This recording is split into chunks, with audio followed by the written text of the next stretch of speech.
Hi, welcome to my channel. Today we're going to be looking at some facts about the Philippines that surprise most foreigners. A lot of the time whenever YouTubers make videos about the Philippines, a lot of the time one of the most overused words they'll use in either their thumbnail or their title would be, "We didn't expect this." So today we're going to be looking into the things that foreigners just don't expect when they go to the Philippines. A couple weeks ago I made a video about stereotypes about Filipinos and misconceptions. So this is going to be a similar video, but we're going to be looking more at the country itself rather than just Filipino people. And these aren't necessarily going to be stereotypes we're looking at, they're just facts that you wouldn't expect about the Philippines. I'm going to be basing these off my own personal experience from going to the Philippines as a foreigner, as well as some research I've done for this video. So the first thing we're going to be looking at that foreigners really don't expect about the Philippines is that it's really ethnically diverse. There's a stereotype that all of Asia isn't ethnically diverse and that all Asians look the same. But actually, the Philippines and Southeast Asia is actually really ethnically diverse, and there's loads of different groups of people. And especially compared to East Asia, with countries like Japan and Korea, tend not to be that ethnically diverse. But in Southeast Asia, it's completely different. The Philippines definitely isn't multicultural, but it is ethnically diverse. There's a big difference between being multicultural rather than being ethnically diverse. The UK, for example, is really multicultural. It's got all different nationalities, all different religions, all living in the same country. Whereas the Philippines is ethnically diverse, and then countries like Korea are ethnically homogenous, meaning that most of the people are from the same background there. In the Philippines, there are 134 different ethnic groups, the most common of which being Tagalogs, Visayans, and Ilocanos. And if you look at this map here, it will show you all the ethno-linguistic groups in the Philippines. And that is another thing that surprised me, just how many languages and dialects there are. Even in each province, the dialect can change sometimes for each language, you can see here. Most of the time in modern Philippines, these are mainly considered to be just linguistic groups. But if you go way back in history, especially in pre-colonial Philippines, each one of these groups was its own completely different ethnic group. Whereas today it is a lot more mixed. But then Filipinos can look really diverse just because each one of these used to be its own ethnic group.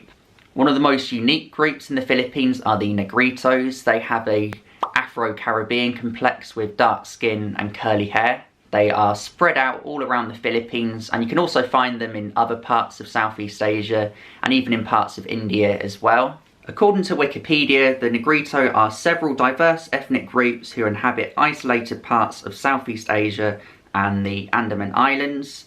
The most common in the Philippines are the Aetas in Luzon, which is mentioned here, but then there are also other groups as well, like the Mamanwa of Mindanao Island and about 30 other official recognised ethnic groups in the Philippines.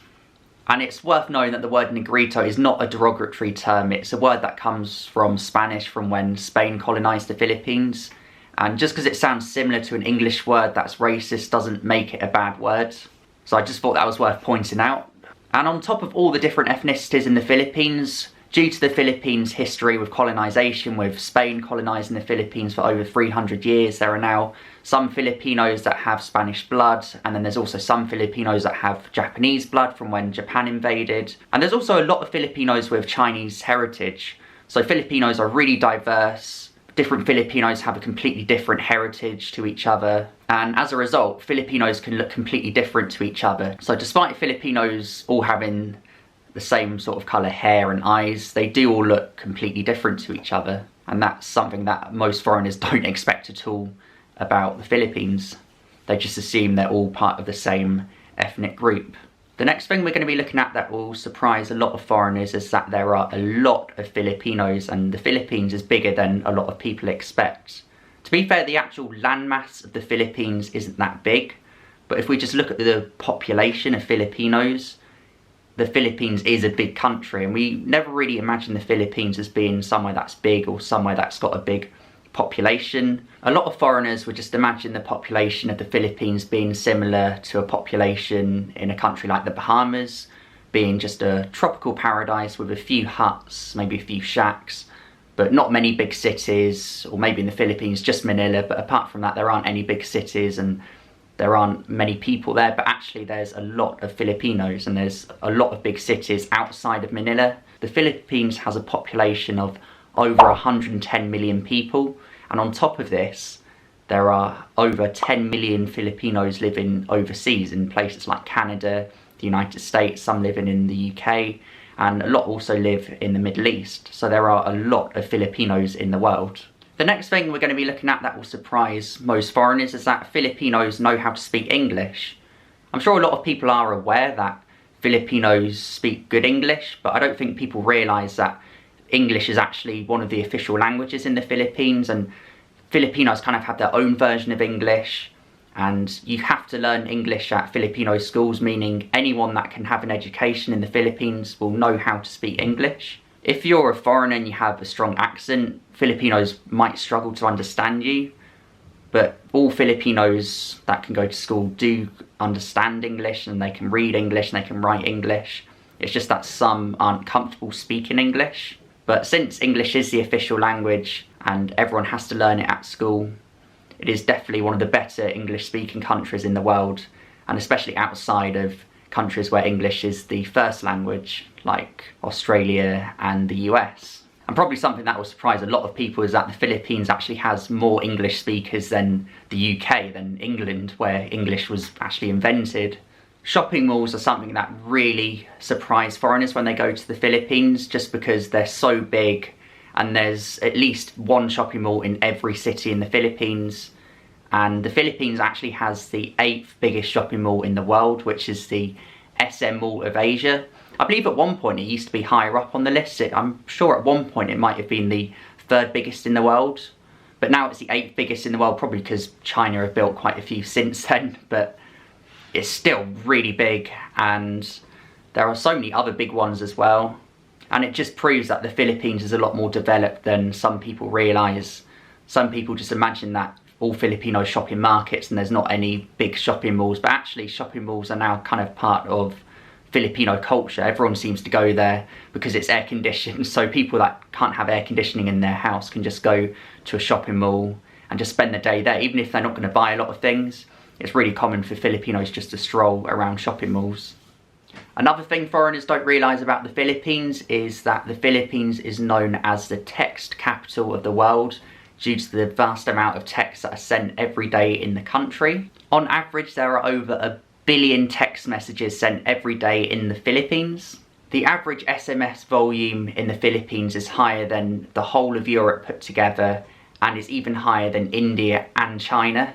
And I definitely experienced this when I was in the Philippines. Filipinos are always on their phone sending texts.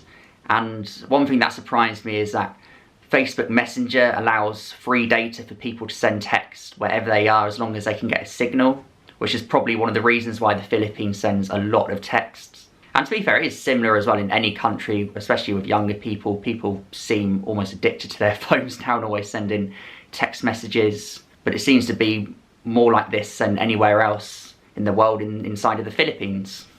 Did you know that the Philippines has the longest Christmas celebration in the world?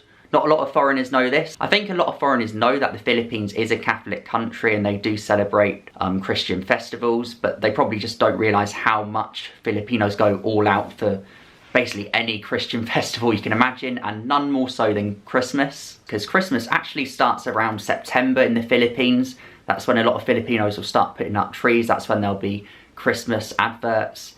And it ends officially in January the 9th, being the longest time period that people celebrate Christmas in the world. Some Filipinos might celebrate Christmas a bit differently to people in the US and the UK. I think the Christmas dinner there is a bit different to what we have in the UK, and also not all Filipinos do presents. Lots don't, in fact, especially since a lot of Filipinos don't have loads of money, so they don't want to almost waste money on buying loads of presents. But even if they don't have presents, and even if they don't celebrate exactly how we do in Europe and America, they still go all out for Christmas and celebrate it longer than anywhere else in the world, which definitely will surprise foreigners, since Philippines is in Southeast Asia and there's not really any other Southeast Asian country that celebrates Christmas at all, since most of Southeast Asia is either Muslim or Buddhist who don't celebrate Christmas. But obviously, since most Filipinos are Catholic, it makes sense that they do celebrate Christmas, and like I said already, they will celebrate it longer than anywhere else in the world. One of the things that surprised me as a foreigner is knowing just how many islands there actually are. There are over 7,000 islands in the Philippines. And if you look at places like Canada and Finland, statistically they have more islands than the Philippines, but nearly all those islands are inside of lakes, so they're not really proper islands, whereas the Philippines has thousands of actual islands spread out in the Pacific/Southeast Asia region. Although saying that, the Philippines does have a lake inside an island, inside a lake, inside a, you guessed it, an island. And that's where Taal volcano is, near Tagaytay. And I've actually been there before. And if you are going to go to the Philippines, or if you do live near there, I'd strongly recommend you do go there, because it is a really impressive site. Especially if you go to the People's Park in the sky, where you can get a really good view of Taal volcano and of the Twin Lakes and of all the other surroundings there. But going back to the original point, there are a lot of islands in the Philippines, and that's why it's really common for tourists to go island hopping and just go to as many islands as they can. And in fact, people are often discovering new islands in the Philippines, so it might be over 7,000, but the number is always going up because people are always finding new islands in the Philippines. And there's not actually an exact number of how many islands there are, just because people can't actually keep up with how many islands there are, because there's so many. Those were 6 facts about the Philippines that surprise foreigners. Thank you very much for watching this video. If you liked it and or found it informative, please give it a like. Subscribe if you haven't already. I'll see you in the next video. Goodbye.